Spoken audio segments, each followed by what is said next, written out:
दोस्तों, मैं कृष्णकांत तिवारी पुनः एक बार आप सभी का स्वागत करता हूं अपनी इस क्लास में। मैराथन क्लास है, जूनियर पेडागोगी की यह क्लास आपको कम से कम नंबर देके जाएगी। यहाँ से 15 जूनियर में और 15 प्राइमरी में कन्फर्म यहाँ से आने वाला है। सिर्फ आपको आगामी 1 घंटे सिर्फ सुनना है ध्यानपूर्वक। आपको पीडीएफ चाहिए, मैं हर बार कहता हूँ आपको, जिनको भी पीडीएफ चाहिए आप इस नंबर पर कॉन्टैक्ट कर लीजिए, मैं पीडीएफ दे दूंगा। 7458966283 डिस्क्रिप्शन बॉक्स में भी ये नंबर लिखा हुआ है। दोस्तों चलें आप बिना समय गंवाए हुए बेन हिले का ज्यामितीय विचार यहाँ से प्रतिवर्ष एक क्वेश्चन बनता है। दोस्तों यह डच के रहने वाले शिक्षाविद थे जो बेन हिले थे, या पति पत्नी थे, पेटान बेन हिले और डायना बेन हिले। इन्होंने 5 चरण बताए। कितने? 5 चरण हैं इनके में, 5 लेवल हैं। लेकिन इतना याद रखना दोस्तों, इनका जो लेवल स्टार्ट होता है वह लेवल 0 से होता है। बहुत गौर से सुनना है और यहां से प्रतिवर्ष एक क्वेश्चन बनता है। 1 नंबर पक्का लिख लीजिए आप, 1 नंबर पक्का। ना हो तो कमेंट में करके बताना 31 तारीख के बाद। चाक्षुषीकरण या मानसिक चित्रण, इसे कहते हैं लेवल 0। दूसरा होता है विश्लेषण, यह कहलाएगा लेवल 1। क्वेश्चन में या तो विश्लेषण लिखा होगा या लिख करके लेवल 1। अनौपचारिक निगमन इनफॉर्मल डिडक्शन लेवल 2 में आता है। औपचारिक निगमन फॉर्मल डिडक्शन लेवल 3 में आता है। दृढ़ता या कठोरता लेवल 4 में आता है। दोस्तों आगे हम बात करते हैं चाक्षुषीकरण, मानसिक चित्रण, ये लेवल 0 होता है। ये क्या होता है देखिए भाई, इसमें जो स्किल पैदा होगी ना बच्चे की बात, वो बच्चे की स्किल क्या होगी, इसमें बालक दिखावट या भुजाओं के आधार पर वर्णित और वर्गीकृत कर लेगा। किसी भी आकृति को आप वह भुजाओं के आधार पर उनका नाम बताने लगेगा। जिस प्रकार से यदि आपने कहा कि बेटा ये क्या है, तो भुजाओं से बता देगा ये त्रिभुज है, भुजाओं से वो बता देगा ये चतुर्भुज है। लेकिन अभी चतुर्भुज में नहीं बता पाएगा समलम चतुर्भुज है, वर्ग है, आयत है, समांतर चतुर्भुज है, कौन सा है ये तो बता देगा बच्चा ये है त्रिभुज। लेकिन वह ये नहीं बता पाएगा समकोण त्रिभुज है, समबाहु त्रिभुज है, समद्विबाहु त्रिभुज है, विषमबाहु त्रिभुज है, न्यून कोण त्रिभुज, कौन सा त्रिभुज ये बता देगा है क्या, बता देगा ये है गोला। अब ये नहीं बता पाएगा भाई ये वृत्त है कि क्या है। उसका मतलब ये सिर्फ भुजाओं पर देख के उनके देखने मात्र से बता सकता है। तो चाक्षुषीकरण में क्या होता है, लेवल 0 में मानसिक चित्रण होता है। भुजाओं के आधार पर बच्चा उनका क्या करने लगता है, बता देता भाई ये त्रिभुज है, ये लाइन है, ये क्या है। इस लेवल में नोट लिखा है, इस लेवल में देखा दोस्तों, इस लेवल में क्या है, इस लेवल में बालक को आकृतियों के गुणों का ज्ञान नहीं होता। मतलब आकृतियों के गुणों का ज्ञान नहीं हो पाता, ओनली आकृतियों का ज्ञान होता है। जैसे कि कक्षा 3 का बालक आकृतियों को देखकर उसका वर्गीकरण करने का नाम बताता है। बालक के बताओ बेन हिले की किस अवस्था में, क्वेश्चन इसी प्रकार से बनेगा कि कक्षा 3 का विद्यार्थी वह किन्हीं आकृतियों को देख के उन आकृतियों का वर्गीकरण करके उनका नाम बताता है। बताओ वह बेन हिले के किस स्तर में है। तो हमें बताना होगा कि वह बेन हिले की चाक्षुषीकरण या मानसिक चित्रण में। कन्फर्म हो गया, क्या हो गया, इसमें बच्चा आकृति देखकर उनका नाम बताया। बिल्कुल कन्फर्म दोस्तों, इसमें बिल्कुल समस्या होगी नहीं। विश्लेषण क्या है, एनालिसिस लेवल 0, गुणों के आधार पर वर्णित और वर्गीकृत करना तथा चित्र भी बनाते हैं। गुणों के आधार पर वर्णित और वर्गीकृत करना तथा चित्र भी बना लेते हैं। देखें नोट, इस लेवल में बालक को आकृतियों के गुणों का ज्ञान हो जाता है और वह गुणों के आधार पर वर्णन करने लगता है। इस लेवल में क्या होता है, बालक को आकृतियों के गुणों का ज्ञान हो जाता है। अर्थात हम देखते हैं कि बालक भाई बता देगा ये कौन सा त्रिभुज है, कि 3 त्रिभुज हैं, इसमें बराबर हैं तीनों भुजाएं, तो समबाहु त्रिभुज होगा। बालक बता देगा कि भाई ये तो हमारा त्रिभुज है, हमने कह दिया बेटा ये त्रिभुज है, क्या है ये त्रिभुज है, तो बता देगा भाई साहब ये विषमबाहु त्रिभुज है। अगर ये हमने दे दिया तो बता देगा समकोण त्रिभुज है। तो अब बालक पहले स्टेज में क्या, लेवल 0 में क्या कर रहा था, बालक चाक्षुषीकरण में आकृति देखकर बता रहा था। अब आकृति देख के वह उनके वर्गीकरण, भुजाओं के आधार पर उनके गुणों के आधार पर वर्णन भी करने लगेगा, बता देगा आपको कि भाई ये। अब अनौपचारिक स्टेज आती है, अनौपचारिक निगमन लेवल 2 होता है। इसमें भाषाई आधार पर वर्णन करने लगेगा, अर्थात वह विभिन्न आकृतियों को देखकर उन्हें परिभाषित करेगा, उनके सूत्र आदि चीजों को क्या करेगा, बता देगा। इस लेवल में बालक सिद्धांतों को सिद्ध नहीं कर पाता, मतलब सिद्धांत नहीं बता पाएगा वो, लेकिन इसमें ये बता देगा। जैसे देखिए ये समचतुर्भुज है, तो समचतुर्भुज चारों भुजाएं बराबर होती हैं, आमने सामने की भुजा समांतर होती हैं। विकर्णों की लंबाई बराबर नहीं होती, पर समचतुर्भुज के विकर्ण जब एक दूसरे को काटते हैं तो समकोण पर काटते हैं, और ये भुजा और ये भुजा और ये भुजा और ये भुजा विकर्णों की क्या होती हैं, बराबर होती हैं। जैसे कि वो है ये त्रिभुज है, हमने मान लिया ये त्रिभुज, इस त्रिभुज को बता देगा भाई ये समबाहु त्रिभुज है। लेकिन यह समबाहु त्रिभुज कैसे है वह सिद्ध नहीं कर पाएगा। वो बता देगा इस कोण को आप जोड़ेंगे तो सर 180 होगा, लेकिन क्यों होगा, किस हिसाब से होगा, प्रमेय और निर्मेय सिद्ध करना नहीं जानता है। तो लेवल 2 में बालक क्या कर लेता, भाषा के आधार पर वर्णन करता और विभिन्न आकृतियों को देखकर उनको परिभाषित कर लेना तथा उनका सूत्र ज्ञान भी भी कर लेता है दोस्तों। अब देखें औपचारिक निगमन। इस स्तर में बालक ज्यामितियों की विभिन्न आकृतियों को देखकर उनकी परिभाषाओं, प्रमेय, उपप्रमेय आदि में संबंध बना लेता है। ज्यामितीय गुणों, सूत्रों आदि को भी सिद्ध कर लेता है। मतलब जो लेवल होता है 10वीं ज्यामिति के चरण में होता है दोस्तों इसमें। लेकिन इतना ही रखना, अवस्था तो चौथी है, चरण चौथा है औपचारिक निगमन, लेकिन लेवल कौन सा है? तीसरा है। अभी इसका हम एक और आपको डिटेल देंगे। देखें, दृढ़ता या कठोरता या ज्यामिति की अमूर्त अवधारणाओं को समझाने या लागू करने में अपने व्यक्तिगत परीक्षण के आधार पर सत्यापित करता उच्च शिक्षाओं की ज्यामिति जैसे होती है जो इंजीनियरिंग वगैरह होते हैं। अच्छा देखिए, ये क्वेश्चन लिखा है, एक बालक ज्यामिति की विभिन्न आकृतियों को देखकर उनकी भुजाओं के आधार पर वर्णित और वर्गीकृत। भाई देखकर उनकी भुजाओं के आधार पर वर्णित, तो बताइए हम बेन हेले की किस में है? तो मानसिक चित्रण में है, चाक्षुषीकरण में है, लेवल 0 में। देखें दोस्तों, ये हेडिंग डली है निचोड़। निचोड़ क्या है? देखिए, चाक्षुषीकरण मानसिक, बहुत ध्यान से सुनना, लेवल 0 का कार्य है। इसमें बालक भुजाओं या दिखाकार आकृतियों के आधार पर, दिखावट के आधार पर, भुजाओं के आधार पर आकृतियों का क्या कर देता है? वर्गीकरण कर लेता है। इसे हम क्या कहते हैं? लेवल 0 कहते हैं। लेवल फर्स्ट विश्लेषण, एनालिसिस, इस लेवल में बालक आकृतियों के गुणों के आधार पर वर्गीकरण कर लेता है। यह लेवल 1 होता है, लेकिन अवस्था दूसरी होती है। ध्यान रखना, लेवल 1 है लेकिन अवस्था दूसरी है यहाँ, क्योंकि अवस्था लेवल 0 से होते हैं। Ground 0, first floor, second floor. अनौपचारिक निगमन लेवल 2 है, लेकिन अवस्था तीसरी है। इस बालक में भाषा के आधार पर मौखिक बोलने, आकृतियों को परिभाषित करने और इसमें सूत्र भी बता देता है। इसे प्रूफ नहीं कर पाता है, मतलब 6 से 8 तक के मध्य में यही होता है। और इतना याद रखना, औपचारिक निगमन तक ही आएगा, ठीक है। अब वो माफ कीजिए, अनौपचारिक निगमन तक ही आएगा। अब लेवल 3 औपचारिक निगमन देखिए। लेवल 3 इस अवस्था में बालक आकृति को देखकर परिभाषित करने के प्रमेय और निर्णय को सिद्ध कर लेता है। 5वां है रूढ़ि और कठिन, यह लेवल 4 होता है, अवस्था 5 में होती है। दोस्तों अब पैटर्न का बहुत महत्व है।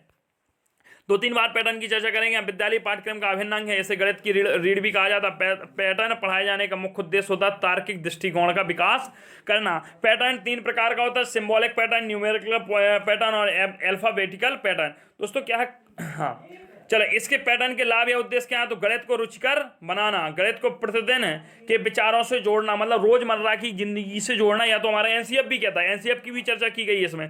गणित के प्रति सकारात्मक दृष्टिकोण पैदा करना, पैटर्न के माध्यम से हम क्या करेंगे? गणित के प्रति सकारात्मक गणितीय संचार का विकास करना, मतलब चिंतन को सुव्यवस्थित करने की शक्ति भी क्या होती है? पैटर्न में भी होती है। समस्या समाधान का कौशल, मतलब बालक कैसे समस्या समाधान करेगा, इस बात पर भी पैटर्न के आधार पर ही हो जाता है। आगे हम देखते हैं दोस्तों, गणित में पैटर्न श्रृंखला के अंतर्गत पहेली आती हैं, बिल्कुल आती हैं। और गणित में पहेलियां गणित के प्रति सकारात्मक अभिव्यक्ति को क्या करते हैं? विकसित करते हैं। माफ कीजिए, पहेलियों से बालक गणित और प्रतिदिन के विचारों से संबंध स्थापित करने लगता है। तो दोस्तों देखें, पैटर्न से क्या लाभ है? पैटर्न के उद्देश्य है कि गणित को रुचिकर बनाना, गणित के प्रति प्रतिदिन विचारों से जोड़ना, मतलब दिनचर्या से जोड़ना, रोजमर्रा की जिंदगी से जोड़ना, गणित के प्रति सकारात्मक दृष्टिकोण होता है, गणितीय संचार का विकास होता है। ये आपको ऑप्शन पेडागोगी में आएंगे, क्वेश्चन बन जाएगा। बताइए निम्न में से कौन सा गणित का उद्देश्य नहीं है? वो जरूरी थोड़ी है पैटर्न है, पैटर्न के अलावा लिख सकते हैं। तो आप याद रखिएगा, हर चीज की जो तथ्यात्मक है, आप इस क्लास को 2 बार देखिए, 3 बार देखिए, इतना दावा है, लेकिन इससे बाहर कुछ नहीं जाएगा। इनमें कोई फेक नहीं रहा हूं कि भाई मुझे व्यूज बढ़ाने, नहीं भाई, मुझे व्यूज नहीं बढ़ाने। आपका मन हो तो शेयर कर दिया करो, नहीं हो तो कोई समस्या नहीं है दोस्तों। बस आप लोग देखें, और जब आपको अच्छा लगेगा तो खुद शेयर कर दोगे। स्वाभाविक, आप सभी मेरा परिवार, और परिवार में कहने की जरूरत नहीं होती है। पहेलियों के माध्यम से बालक समस्या समाधान के कौशल को प्रोत्साहित करता है। गणित को रुचिकर बनाने में भी पहेलियां काम आती हैं, समस्या सुलझाने की कोशिशों को प्रोत्साहित करने में। लेकिन याद रखो, समस्या सुलझाने की कौशलों को प्रोत्साहित करने, लेकिन समस्या सुलझाने में दक्षता नहीं होगी। पहली बात तो दक्षता शब्द नहीं आएगा, अगर दक्षता आ जाए तो गलत कर देना। परखने में भी सहायता होगी, गलत बालक को परखने में भी सहायता नहीं करते। गणितीय संचार को सूचित करता है, मतलब गणितीय चिंतन को समायोजित और सुव्यवस्थित करने की क्षमता को क्या कहते हैं? गणितीय संचार कहते हैं। इसमें परिकलन या कलन, एल्गोरिथम, ये प्रयोग प्राथमिक कैलकुलेशन स्तर पर नहीं होता, उच्च स्तर पर होता है। यदि जिस विकल्प में ये दिए हैं कलन वगैरह, जो आप प्राइमरी का देने जा रहे हैं, कलन का मतलब होता है इंटीग्रेशन, डिफरेंशिएशन, तो भाई साहब ये प्राइमरी जूनियर में होते ही नहीं। इस ऑप्शन को आप गलत करके ही आना। कलन शब्द मिल जाए, आंख मीच के यार गलत कर देना, बस उसमें ऐसा ना लिखो कि नहीं होगा तो कलन वाला सही होगा। यदि उसने कहा निम्न में से कौन सा गुण है, तो कलन वाला ऑप्शन तत्काल काट देना यार। प्राइमरी स्तर पर कलन और परिकलन दोनों शब्द दुश्मन हैं। एक मैं लेक्चर लेके आऊँगा, चाहे 29 को आऊँ चाहे 30 पे आऊँ, मैं आपको 5 सब्जेक्ट में बताऊँगा कहाँ क्या काटना है। बस 15-20-30 मिनट का लेक्चर होगा, देखना जरूर बोले अब किस दिन आएगा नोटिफिकेशन, इसलिए आप चैनल को सब्सक्राइब कर लीजिए, बेल आइकन दबा लीजिए, नोटिफिकेशन मिल जाएगा आपको। मानसिक गणित का उद्देश्य मानसिक संगणना संबंधी प्रक्रियाओं का विकास, क्योंकि शिक्षार्थी तेज गति से संख्याओं के परकलन के बीच संबंधों को पहचानने की कोशिश करता है। आगे हम दोस्तों बात करते हैं गणित की प्रकृति। गणित की प्रकृति कैसी है भाई, नेचर ऑफ गणित। गणित क्या है, तो गणित की भाषा क्या है, इसके अंदर हम जानेंगे विचार क्या है, गणित कैसे पढ़ाया जाए, इतनी सारी चीज़ों को हमें जानना है। हम देखते हैं गणित क्या है। गणित गणनाओं का विज्ञान है। तो पहला तो गणित काय का विज्ञान है, गणनाओं का विज्ञान है। गणित संख्या और स्थान का विज्ञान है। गणित तार्किक विचारों का विज्ञान है। गणित आगमनात्मक मतलब उदाहरण से नियमों की ओर चलने वाला एवं प्रयोगात्मक विज्ञान है। तो याद रखो, पहले तो गणित विज्ञान है, गणित गणनाओं का विज्ञान है, गणित संख्या और स्थान का भी विज्ञान है, गणित तार्किक विचारों का भी विज्ञान है, गणित उदाहरण से नियमों एवं प्रयोगात्मक का भी विज्ञान है। अगला गणित मापन एवं मात्रक व दिशा का भी विज्ञान है। गणित विज्ञान का अमूर्त रूप है। गणित ऐसा विज्ञान का रूप है जो दिखाई नहीं दे रहा है कि भाई विज्ञान में, अरे भैया गणित के बिना तो कुछ नहीं। यहाँ अपन नॉर्मल बात करते हैं तो क्या कहते हैं, भैया आज यार ये कर लेना, आप देखो आगे की प्लानिंग करनी है, इतना खर्चा यहाँ होगा। मतलब आप यार उठते सोते जागते खाते पीते उठते दौड़ते हर चीज गणित में है।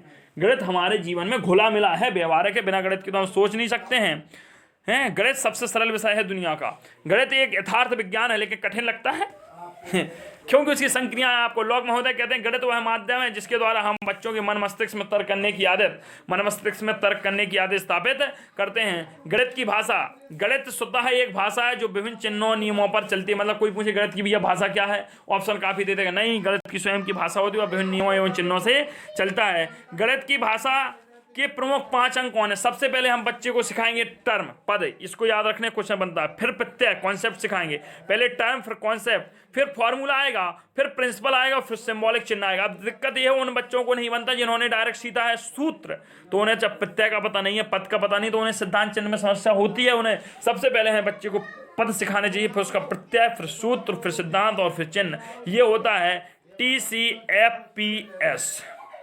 देखिए भाई क्या होता है ये TCFPS, term, concept, formula, principle और सिंबॉलिक। पापा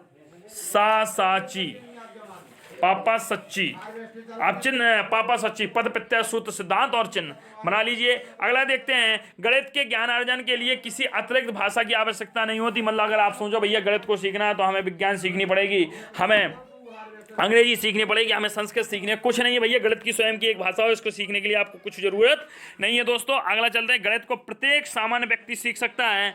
मतलब गणित में लिंग पूर्वाग्रह नहीं होता, लिंग के भेदभाव भी नहीं होते। गणित शिक्षण का मुख्य उद्देश्य क्या है, तो गणित शिक्षण के 3 मुख्य उद्देश्य हैं। 3 प्रकार से हम उद्देश्यों को पढ़ेंगे। गणित शिक्षण का मुख्य उद्देश्य, पहला प्राथमिक या संकीर्ण स्तर पर गणित शिक्षण का उद्देश्य, उच्च स्तर पर गणित शिक्षण का उद्देश्य। दोस्तों इन 3 स्तरों को हमें देखना है। गणित शिक्षण का मुख्य उद्देश्य क्या कहता है कि एनसीएफ 2000, ध्यान से सुनना, अगर क्वेश्चन आया भाई गणित शिक्षण का मुख्य उद्देश्य क्या है, तो एनसीएफ 2005 कहता है कि सोच का गणितीकरण करना, सोच को गणितीय रूप देना ही क्या होता है, मुख्य उद्देश्य होता है। अब दोस्तों आगे देखते हैं, प्राथमिक स्तर पर संकीर्ण प्राथमिक स्तर पर गणित शिक्षण का उद्देश्य क्या है, तो इसका उद्देश्य है कि अमूर्त का संचालन अपने तार्किक क्षमता का प्रयोग करके पहुंचाना, ठोस निष्कर्ष तक पहुंचना। मतलब प्राथमिक स्तर पर, प्राइमरी स्तर पर गणित शिक्षण का उद्देश्य क्या है, संख्या संबंधी कौशल विकास करना, बच्चों को संख्या से संबंधित कौशलों का विकास करना, माप तौल की इकाइयों से परिचित कराना, भाई माप तौल, मिली, सेंटी, डेसीग्राम, डेका, हेक्टोकिलोग्राम, इनके बारे में, गणितीय संक्रियाएं क्या होती हैं, भाग, गुणा, जोड़, घटाव के बारे में बताना, मूर्त से अमूर्त धारणा का विकास करना, मतलब जो दिख रहा है उससे ना दिखने वाली चीज को ले जाना, यह प्राथमिक स्तर पर है। जबकि वह पूछते गणित शिक्षण का उद्देश्य क्या है, कोई भी स्तर ना दे तो गणितीय क्या है भाई, गणितीय सोच का गणितीयकरण करना, सोच का गणितीयकरण करना। यदि स्तर देखते तो प्राथमिक स्तर पर क्या है, संख्या संबंधी कौशलों का विकास करना, माप तौल की इकाइयों से परिचित होना, गणितीय संक्रिया का विकास करना, मूर्त से अमूर्त धारणा का विकास करना। अगला देखते हैं दोस्तों, उच्च स्तर पर क्या है, अमूर्त से मूर्त धारणा का विकास, विश्लेषणात्मक योग्यता को पोषित करना, परिकलन संबंधी कौशलों का विकास करना, मतलब समस्त गणनाओं में निपुण या समस्या समाधान कौशल का भी विकास करना। तो अमूर्त से मूर्त धारणा का विकास, विश्लेषणात्मक योग्यता को पोषित करना, परिकलन संबंधी कौशलों का विकास, ये सारी चीजें हमारी क्या होती हैं, जूनियर स्तर पर होती हैं, उच्च स्तर पर होती हैं गणित शिक्षण का उद्देश्य। एनसीएफ 2005 विद्यालय शिक्षा में गणित शिक्षण का मुख्य उद्देश्य क्या मानता है, तो भाई इसका क्वेश्चन बना है, तो देखिए हाँ, मुख्य उद्देश्य क्या बनाता है गणित शिक्षण का मुख्य उद्देश्य? विश्लेषणात्मक योग्यता को पोषित करना, तो यह उच्च स्तर पर होता है। देखिए लिखा है मैंने। संख्या संबंधी कौशल का विकास करना, तो यह संकीर्ण प्राथमिक स्तर पर होता है। परिकलन संबंधी कौशल में दक्षता, तो यह उच्च स्तर पर होता है। देखो मैंने क्या कहा था, परिकलन या कलन शब्द अगर प्राइमरी में आ जाए तो मान्य नहीं है, उच्च में आ जाए तो मान्य हो जाएगा। सोच विचार को गणितीय रूप देना, तो ऑप्शन नंबर 4 इज करेक्ट, क्योंकि किसी भी लेवल की बात नहीं की गई। उसने कहा कि विद्यालय शिक्षा का विद्यालय मतलब एनसीएफ 2005 विद्यालय शिक्षा में गणित शिक्षण का मुख्य उद्देश्य क्या है? गणित शिक्षण का पूछा, किसी लेवल के अंतर्गत इसमें बात नहीं कही गई है। दोस्तों आगे हम चलते हैं। गणित शिक्षण का उद्देश्य महत्व क्या है? तो प्राथमिक स्तर पर महत्व उच्च प्राथमिक स्तर पर है। प्राथमिक स्तर पर गणित शिक्षण का महत्व मानसिक होता है, मतलब हमें मानसिक रूप से बच्चे को सिखाना है, उसकी मानसिक क्षमताओं का विकास करना है। हम उसे भैया नहीं सूत्र फॉर्मूले दे देंगे रटा के, नहीं नहीं नहीं, ये सब बात है नहीं। उसको हम ऐसे गणित सिखाएंगे, उसके जीवन से जोड़ जोड़ के बताएंगे। उच्च प्राथमिक स्तर पर गणित शिक्षण का महत्व व्यवहारिक हो जाता है, मतलब हमें व्यवहारिक रूप से सिखाना है। जो मानसिकता का अंतर क्या हो, जैसे अंतर सिखाना, हमने कह दिया भाई तेरे पास 10 गाय थी, तेरे मित्र के पास 5 गाय थी, बताओ तेरे पास कितनी, बताओ मतलब अंतर कितना है दोनों में। तो योग की संकल्पना जोड़ना सिखाना। देखें गणित सामान्य के लिए नहीं बल्कि लचीला कठिन, ये टिक नहीं करना। अगर आ जाए कि गणित सामान्य व्यक्तियों के लिए तो भाई टिक नहीं कर देना। गणित एक लचीला विषय है तो टिक नहीं करना। गणित कठिन विषय है तो टिक नहीं करना। भाई लचीला आपको अच्छा लग रहा है तो आप कह देंगे लचीला, जैसे कठिन लगता है वो कह देगा कठिन। तो ये सब चीजें नहीं भाई। गणित क्या है? गणित क्या है? गणित शिक्षण का महत्व मानसिक होता है। उच्च प्राथमिक स्तर गणित का महत्व व्यवहारिक होता है। गणित अमूर्त से मूर्त संकल्पना जो आपको पढ़ाए वो सारी चीजें आपको लिखनी है। गणित की प्रकृति, तो देखिए गणित की प्रकृति तार्किक होती है, स्वतंत्र प्रक्रिया है। गणित कैसी भाई? स्वतंत्र प्रक्रिया है, यह फैक्ट पर नहीं चलता है। गणित बौद्धिक नहीं है, यह स्वतंत्र प्रक्रिया मतलब फैक्ट पर। जैसे कि आप कहते हैं भाई हल्दी घाटी का युद्ध क्या हुआ, तो फैक्ट है भाई। लेकिन गणित क्या है? खुद से चलने वाली प्रक्रियाएं हैं। इनमें आपको मानसिक संतुलन बिठाना होगा, आपकी मानसिक संक्रिया होगी। आप साधा ब्याज चक्रवृद्धि ब्याज, जैसे साधा ब्याज पढ़ें चक्रवृद्धि ब्याज पढ़ें तो उसको आप फॉर्मूले से भी कर सकते हो, बिना फॉर्मूले से भी कर सकते हैं, पित्ते बना बना के भी कर सकते हैं, जरूरी नहीं सूत्र लगाएं आप। आगे देखते हैं। गणित की प्रकृति सरल एवं अन्य विद्यालय पाठ्यक्रम की अपेक्षा सुदृढ़ होती है। जो गणित की प्रकृति होती है वो तो हमने बताई, विश्व का सबसे सरल विषय कौन सा? गणित है, जिसमें सिर्फ 4 संख्याएं होती हैं, गुणा भाग जोड़ घटाओ। और इसको जो मतलब विद्यालय पाठ्यक्रम की अपेक्षा सुदृढ़ होता है, मतलब अन्य विद्यालय जितना भी विद्यालय में कोर्स चल रहा है उसकी अपेक्षा सुदृढ़ होता है। गणित की प्रकृति यथार्थ एवं तार्किक होती है, सीक्वेंस के रूप में चलता है। एनसीएफ 2005 में एक शब्द वर्णित है, गणित की लंबी आकृति। तो ये संकल्पना दूसरी संकल्पना से जोड़ना। गणित की लंबी आकृति का मतलब होता है कि आप कोई भी बच्चे को चीज सिखा रहे हैं तो पुरानी सिखाई गई चीज कोई ऐसे पढ़ाते पढ़ाते उसमें एक नई चीज को उत्पन्न कर दें, नई चीज में आप पहुंच जाए, मतलब आपका सीक्वेंस नहीं टूटना चाहिए। आगे हम बात करते हैं संप्रेषण क्या है? विचारों को सुव्यवस्थित और क्रमबद्ध रूप से रखना ही क्या कहलाता है? संप्रेषण कहलाता है। अगला देखते हैं। गणित के ज्ञानार्जन के समस्त प्रकार की तार्किक शक्ति, विचार शक्ति, अन्वेषण शक्ति और विश्लेषण शक्ति का विकास होता है। गणित से क्या होता है?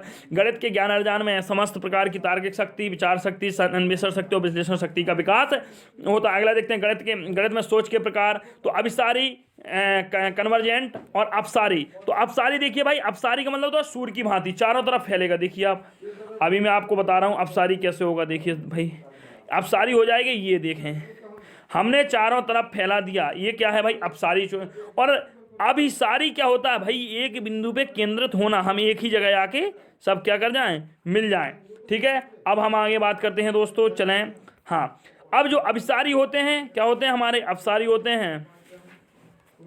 अपसारी क्या होते हैं? बंद अंत वाले प्रश्न होते हैं, मतलब ये फैक्ट पर वस्तुनिष्ठ होते हैं। और जबकि अपसारी मुक्त खुला अंत होता है भैया, बिल्कुल विचरण स्वतंत्र विचरण करने वाला आवारा टाइप का होता है भाई। सब सीधा सीधा आवारा लोग क्या हो गए? अपसारी हो गए। और संस्कारी लोग, घर से बंधे हुए लोग क्या हो गए? अभिसारी हो गए। ऐसे पढ़ाते हैं हम, ऐसे पढ़ना है आपको। अब इसमें अभिसारी में क्या होता है? अभिसारी देखते हैं बंद अंत वाले प्रश्न में ऐसे प्रश्नों का उत्तर केवल एक ही प्रकार से दिया जाता है। जैसे हम कहते हैं गाय के कितने पैर होते हैं, तो आप यही कहेंगे 4 पैर होते हैं। ऐसे प्रश्न फैक्ट पर आधारित होते हैं। हम कहते हैं ऐसे प्रश्न अपने विचारों को रखने के लिए अवसर नहीं देते। मतलब आपको पेपर में क्वेश्चन आ गया कि बेनहेले के ज्यामितीय विचार में बताओ कितने लेवल थे, तो टोटल 5 लेवल थे। Level 0, level 1, level 2, level 3, level 4। कितने स्तर थे? तो 5 स्तर थे। अब जैसे प्रश्नों को विचार खुले अवसर का देता नहीं देता, अगर उसने कह दिया 5+2 तो आपको 7 ही लिखना है। ऐसे प्रश्न का उत्तर निश्चित एवं स्पष्ट होता है, उत्तर सरल लगते हैं, वन लीनियर टाइप होते हैं। अब देखें, अब सारी देखें, ये मुक्तंत वाले खुला वाला प्रश्न होता है। ऐसे प्रश्नों का उत्तर एक से अधिक प्रकार से दिया जाता है। प्रश्नों का उत्तर अनिश्चित होता है और ऐसे प्रश्न आइडियाज पर आधारित होते हैं। जैसे हमने कह दिया गाय पर निबंध लिखिए, अब आप लिख दो गाय दो पैर, गाय का दूध के फायदा लिखेंगे, घी का फायदा लिखेंगे, गाय के मूत्र का फायदा, गाय के गोबर से क्या फायदा, हर चीज में लिखेंगे। आप स्वतंत्र हैं। अगर मैंने पूछ दिया गाय के कितने पैर हैं तो आप 4 ही बोलेंगे, 5 नहीं बोल सकते।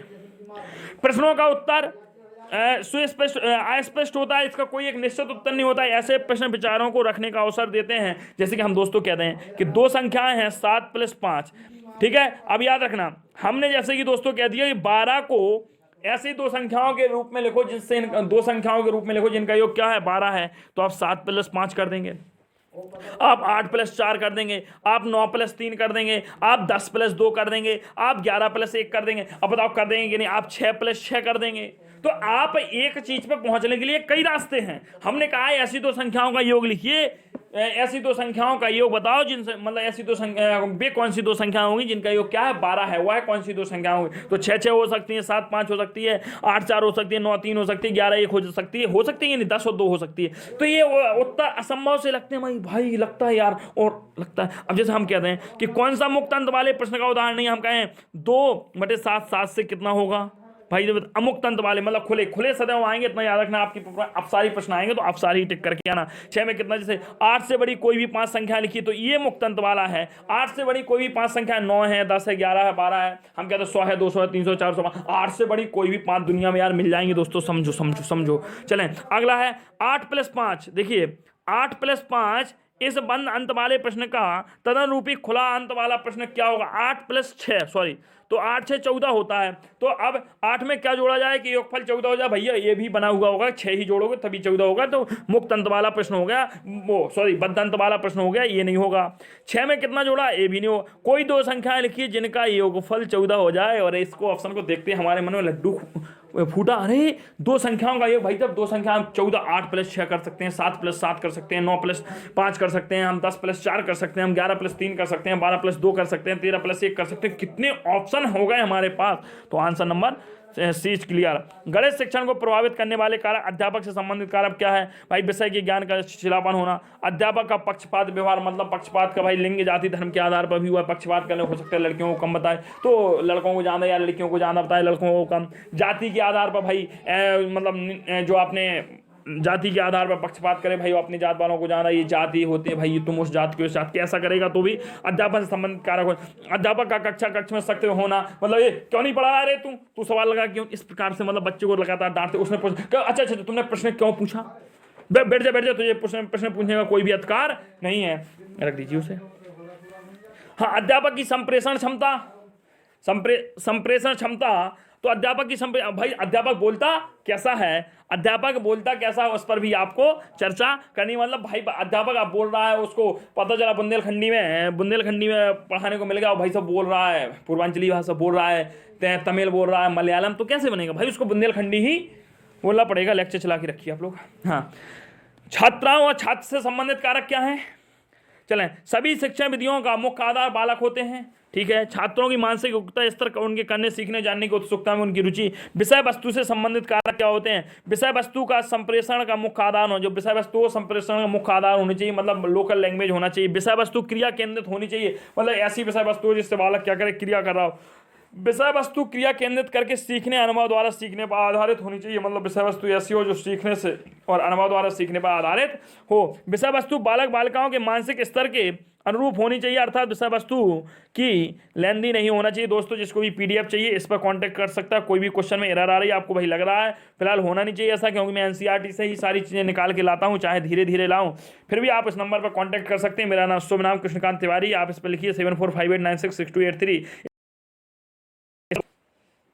हाँ, शिक्षण उपागम शिक्षण वो माफ कीजिए, हमारा शिक्षण अधिगम सामग्री क्या है? पहला अबेकस गिनतारा, इसे क्या कहते हैं भाई? गिनतारा कहते हैं। इसे गणक सांचा भी कहते हैं। यह तारों पर बंधे मोतियों के एक बक्से के फ्रेम जैसा होता है, आपने देखा होगा प्राइमरी जो आप पढ़े होंगे, ऐसे डंडे बांस में लगे होंगे, इनमें ऐसे ऐसे गोला भरे होंगे। देखिए भाई, अब टेक्निकल व्यवस्था नहीं है अपने पास ना, टेक्निकल बंदे चाहिए, अब उसके लिए आप लोगों का सपोर्ट चाहिए। तो ऐसे ये क्या होता है? गिनतारा होता है। गिनतारा का प्रयोग क्या होता है? फिलहाल इसको देख लीजिए। गणना करने में प्रयोग होता है, स्थानीय मान की महत्ता समझाने में, संख्याओं को पढ़ने में मदद करता है, गणना में परिशुद्धता प्राप्त करने में। भाई संख्याओं को पढ़ने में मदद करता है, 16 है 17 है, लेकिन आप कहें कि संख्याओं को लिखने में मदद करता है तो गलत। देखना, संख्याओं को पढ़ने में, शब्दों में दी गई संख्या के समान संख्या लिखने में मदद नहीं करता है, और ना ही यह दशमलव संख्याओं के योग में नहीं करते हैं भाई। तो इनका गणना करने में होता है, अबेकस गिनतारा गणना करने में, स्थानीय मान की महत्ता बताने में, संख्याओं को पढ़ने में मदद करना, गणना में परिशुद्धता प्राप्त करने में होता है। अगला देखते हैं जियो बोर्ड क्या भाई। जियो बोर्ड देखिए, जियो बोर्ड लकड़ी का बना एक स्थायी बोर्ड होता है और यह हमारे दृष्टिबाधित बालक भी कर सकते हैं इसका प्रयोग। अभी से बता, ज्यामिति को 3D आकृतियों में पहचानने के लिए इसका प्रयोग किया जाता है। और कभी कभी जब आगे बात बताएंगे 3D आकृतियों में उसके लंब, किनारों, कोनों आदि को पहचानने में भी इसका प्रयोग किया जाता है। क्या? लंब, किनारों, कोनों आदि को पहचानने में भी इसका प्रयोग किया जाता है। आयतनों और पृष्ठीय क्षेत्रफल को समझने में भी इसका प्रयोग किया जाता है। यह एक गणितीय जोड़ तोड़ है। क्या है? गणितीय जोड़ तोड़ है, जिसका प्रयोग कैसे किया जाता है? समतल ज्यामितीय आकृतियों, अवधारणा जैसे परिधि, क्षेत्रफल और अन्य बहुभुज विशेषताओं को पता लगाने के लिए भी किया जाता है। चलें, टेनग्राम। चीन में यह विकसित एक पहेली वाली खेल है जो टेलीग्राम या चीन में विकसित हुआ था, और यह एक पहेली का खेल है। इसमें 7 आकृतियों वाला एक बोर्ड होता है जिसमें 5 त्रिभुज, 1 वर्ग, 1 समांतर चतुर्भुज होता है। देखिए दोस्तों, हाँ, उपयोग क्या है इसका? उपयोग 2D द्विविमीय आकृतियों के प्रयोग में। तो भाई जो टेनग्राम होता है इसका प्रयोग हम 2D आकृतियों के पहचानने में करते हैं, स्थानीय समझ में एकता विकसित करने के लिए करते हैं। यदि हमारा जियो बोर्ड 3D को लिए होता है, अभी हमने जियो बोर्ड बताया ना, ये 3D, अगर गलती से कहीं टेनग्राम मतलब क्वेश्चन में आ गया कि 2D आकृति के बारे में दे दिया और ऑप्शन में टेनग्राम नहीं है, देन आप अगर टेनग्राम ऑप्शन में नहीं है और 2D आकृति, ध्यान से सुनना, टेनग्राम ऑप्शन में नहीं है और चर्चा की गई हमारी 2D आकृति की, ध्यान देना, चर्चा की गई 2D आकृति की और ऑप्शन में नहीं है टेनग्राम, और जबकि ऑप्शन में है जियो बोर्ड, तो आप आंख मीच के फिर जियो बोर्ड पर टिक कर देना दोस्तों। हाँ, इसका प्रयोग 2D आकृतियों में पहचानने में किया जाता है, स्थानिक समझ विकसित करने में किया जाता है। बालक अपनी कल्पना शक्ति का भी विकास कर सकता है इससे, क्योंकि इसमें जो आकृतियां होती हैं उन आकृतियों को एक साथ बनाने के लिए 7 प्रकार के होते हैं। 5 त्रिभुज होते हैं, 1 वर्ग होता है और 1 समांतर, दिखा हमने बताया ना, 1 वर्ग होता है, 1 समांतर चतुर्भुज होता है। दोस्तों अगला देखते हैं ग्रिड पेपर, संख्या चार्ट। ग्रिड पेपर, इसको ध्यान से रखिए। दशमलव संख्या में शून्य की सार्थकता को समझाने में इसका प्रयोग दशमलव संख्याओं को लिखने में होता है। 2 या 2 से अधिक दशमलव संख्याओं की तुलना करने में होता है। दशमलव संख्याओं में शून्य के स्थानीय मान की महत्ता समझाने में ही होता है। मतलब क्या? दशमलव संख्या में शून्य की सार्थकता, इसका उपयोग दशमलव संख्याओं को लिखने में होता है। 2 या 2 से अधिक दशमलव संख्याओं की तुलना करने में होता है। दशमलव संख्याओं में शून्य के स्थानीय मान की महत्ता बताने में भी इसका प्रयोग किया जाता है। अच्छा, भिन्न किट क्या है? फ्रैक्शन किट, इसका प्रयोग भिन्नों की सामान्य अवधारणा लाने में किया जाता है। भिन्नों का योग है किसी विशिष्ट इकाई से आधा करना, चौथाई करना, तिहाई करना, 1.5 गुना करना, 2.5 गुना, ये सारी संरचनाएं हमें भिन्न का किट के द्वारा सिखाई जाती हैं। इसका प्रयोग भिन्नों की समान अवधारणा को परिचय कराने में किया जाता है। तो भिन्नों की परिचय कैसे कराएंगे? भिन्न किट द्वारा कराएंगे। ग्राफ पेपर या आलेख पेपर,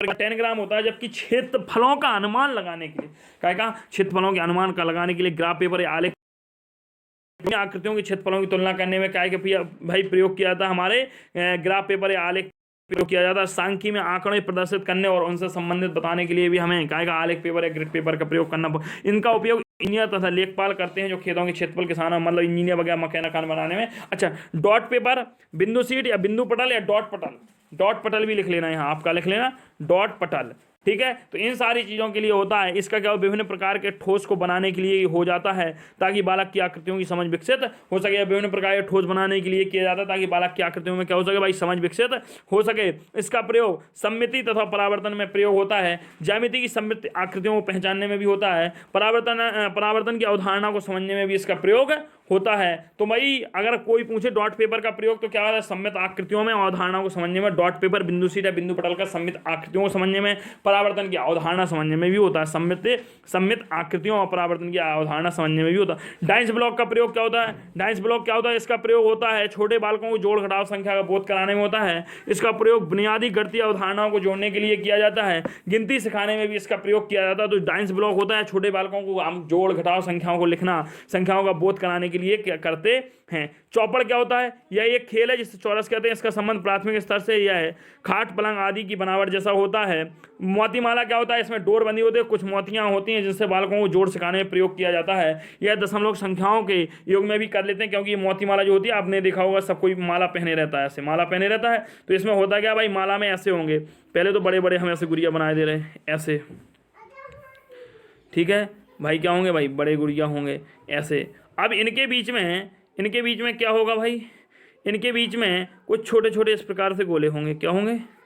ये छोटे, तो ये जो छोटे गोले होते हैं ये भाई काय के दशमलव का सूचक होते हैं। अगले देखते हैं दोस्तों, इसका दशमलव संख्या के योग में करते हैं। द्विमुखी पटल सममित के ज्ञान में प्रयोग होता है। जो द्विमुखी पटल होता है और सममित के ज्ञान में भी प्रयोग हो जाता है। अगला देखें दोस्तों, सॉफ्टवेयर। अच्छा, सॉफ्टवेयर से मतलब क्या हो गया यहाँ पर, संख्या चार्ट, ग्राफ पेपर, बिंदु सीट, ये सॉफ्टवेयर आते हैं, इनका प्रयोग दृष्टिबाधित नहीं करते। मतलब संख्या चार्ट, ग्राफ पेपर, बिंदु सीट करेंगे। फिर दृष्टिबाधित हमने जैसे कहा था जियो बोर्ड लकड़ी का बना होता है, इसका कंप्यूटर के भी करते हैं। टेलर का गिनतारा भी का भी प्रयोग द्वारा सीख सकते हैं, टेलर के गिनतारे के द्वारा भी दृष्टिबाधित बच्चे सीख सकते हैं। आलेख या ग्राफ पेपर का उपयोग क्या होता है, 2D आकृतियों के क्षेत्रफल की तुलना में आलेख या ग्राफ पेपर का प्रयोग किया जाता है। आधार 10 ब्लॉक का प्रयोग दशमलव संख्याओं के आधार ब्लॉक का प्रयोग जो होता है उसका क्या दशमलव संख्याओं के प्रयोग में किया जाता है। यदि आकृति 2D है और विकल्प में 10 ग्राम नहीं दिया है तो जियो बोर्ड को टिक कर देंगे। क्या कर देंगे, जियो बोर्ड को टिक कर देंगे। कॉन्टैक्ट नंबर दिया 7458966283, आप इस पर संपर्क कर सकते हैं, कभी भी किसी वक्त अपनी समस्याओं का समाधान ले सकते हैं। वैदिक गणित। वैदिक गणित क्या है, स्वामी तीर्थ कृष्ण ने 1965 में एक पुस्तक लिखी।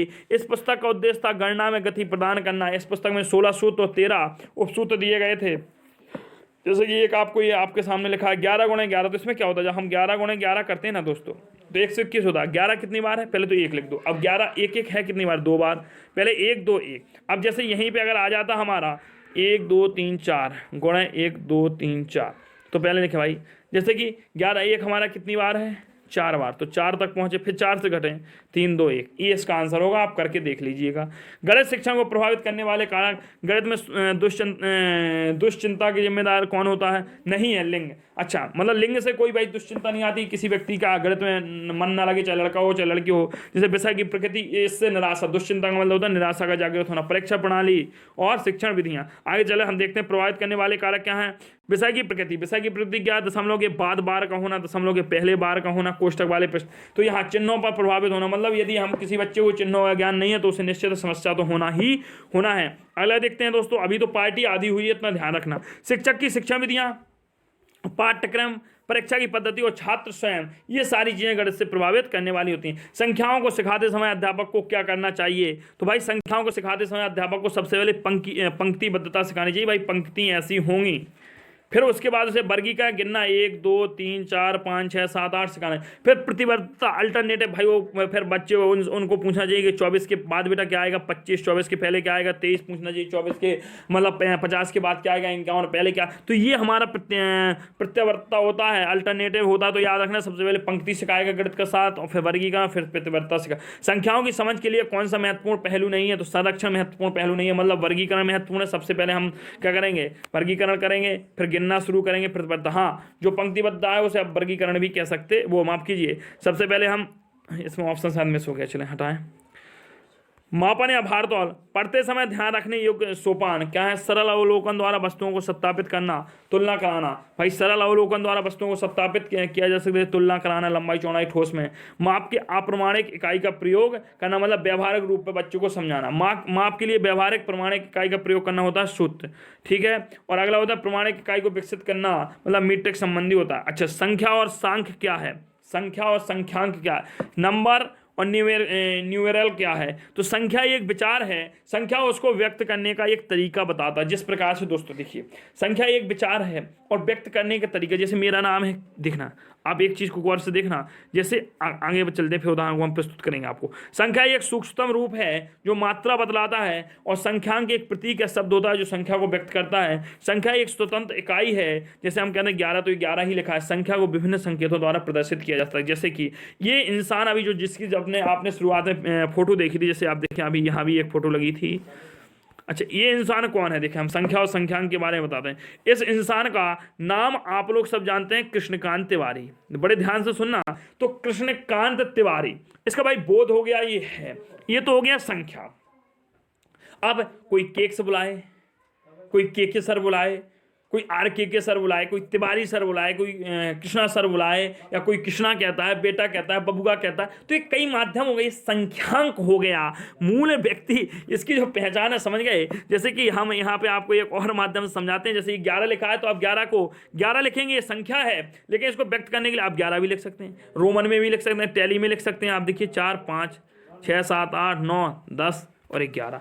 तो मतलब मुझे कृष्णा लिख दिया ये तो संख्या हो गई, लेकिन इसको कितने प्रकार से हम बोल सकते हैं? फोटो दिखा दी, मेरी फोटो दिखा दी, मेरे होने का बोध हो गया, लेकिन मेरा नाम कितने प्रकार से लिख सकते हो? कोई जैसे मुझे टीचर है तो कुछ भी कह सकता है भाई, टीचरों के भी अपन लोग नाम रख लेते हैं ना। अच्छा, गुणज और गुणनखंड। गुणज का मतलब होता है पहाड़ा, सबसे छोटा गुणज हुआ स्वयं होता है। जैसे हम कहें 2 के गुणज, तो 2 होगा पहले, सबसे छोटा, वही खुद संख्या होती है और अनंत तक चला जाता है। और गुणनखंड क्या होता है? दी गई संख्या, जैसे हमने कहा 18 के गुणनखंड बताओ भैया, तो 18 ही लास्ट गुणनखंड होगा, सबसे बड़ा गुणनखंड 18 ही होगा। सार गुणनखंड क्या होते हैं? सार गुणनखंड होते हैं जैसे कि हमने कहा 18 और 20, तो 18 में कई क्या होता है? 2 गुणा 9 आप पढ़िए 20, तो ऐसे वो मतलब सार गुणनखंड आप 18 का पारा पढ़ेंगे और 20 का पढ़ेंगे, जो पहला गुणनखंड मिलेगा वही सार गुणनखंड कहलाएगा। ठीक है, आगे देखें। हाँ, चलें, सबसे छोटा सार गुणनखंड पूछा गया हो तो लासा निकालना, सबसे बड़ा गुणनखंड पूछा गया हो तो मासा निकालना। सम्मित क्या होता है? सिमेट्री लाइन क्या होती हैं? सम्मित रेखाएं क्या होती हैं? तो देखें, प्रतिचित्रण, यहाँ प्रतिचित्रण लिखा है, कट गया भाई, आप लिख लीजिएगा प्रतिचित्रण लिखिए। अब क्या होता है? सम्मित सिमेट्री या लाइन ऑफ सिमेट्री। सम्मित और प्रतिचित्रण हमारे गणित शिक्षक का ये क्या है? अनिवार्य भाग है, ये गणित का अनिवार्य भाग है। अच्छा, सम्मिति तथा प्रतिचित्रण स्थानिक चिंतन को बढ़ावा देते हैं। प्रतिचित्रण त्रिविमीय विचार क्षमता को भी प्रोत्साहित करता है। सम्मिति का विचार हमारे मन में तब आता है जब एक आकृति बिल्कुल दूसरे आकृति की तरह दिखती है। मतलब सम्मिति का जो हमारा विचार मन में तभी आता है जब एक आकृति बिल्कुल क्या होती है? दूसरे आकृति की तरह दिखने लगती है। जब किसी वस्तु को ठीक वैसे ही दिखने वाली वस्तु में 2 भागों में विभाजित करते हैं, मोड़ते हैं या घुमा देते हैं, कहें कि एक ऐसी काल्पनिक रेखा प्रदर्शित करते हैं जो समान दिखने वाले भागों में बढ़ जाती है, एक सम्मित रेखा कहलाती है। दोस्तों, इससे प्रश्न आता है, जैसे वो कह देगा ABCD या डी, तो अब भाई बताइए इनमें कौन कौन में सिमेट्री लाइन बन सकती है? कौन कौन में? देखो, हमने अभी ऑप्शन दे दिया ACD और F।